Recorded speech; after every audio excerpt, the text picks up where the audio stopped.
ng mag-ina na nakunan ng video. Ginawan din ng painting.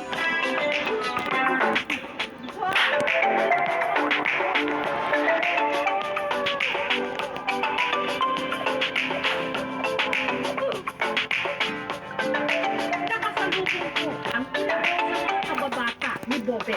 Anong naaalala niyo kay Bobe? Kabaitan.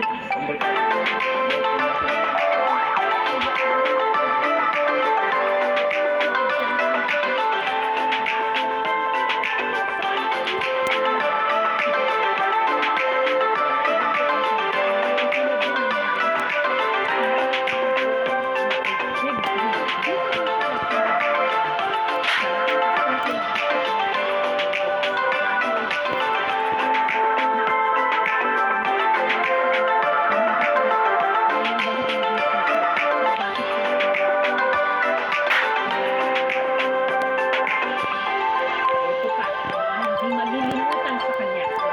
Lumuwas. Nagpaparaw itong tumulong sa Brigada Eskwela ng dati niyang eskwelahan sa Talacogon. Pupunta lang siya doon, nagpintura, nagwawan, sakit. Ano, kahit wala na siya, mahal sa larang mo.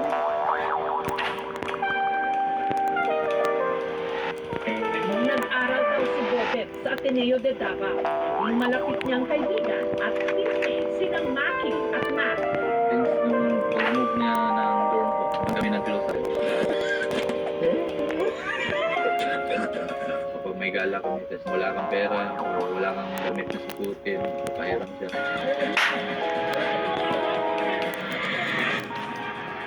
Sobrang bait, ma'am. Hindi marunong mawala.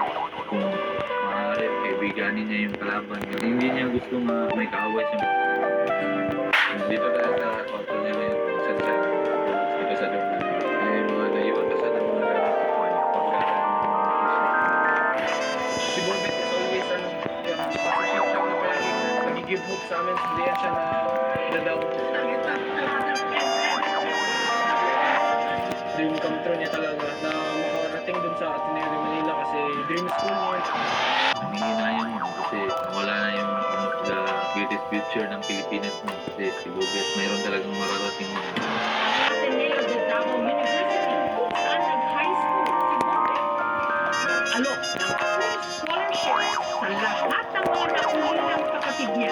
Ipapangalan din sa kanya ang cover report dito. Ang kanyang jersey number 2. Ni-retire na rin ng eskwelahan. Wala nang ibang player sa kanilang universidad na makagagamit nito.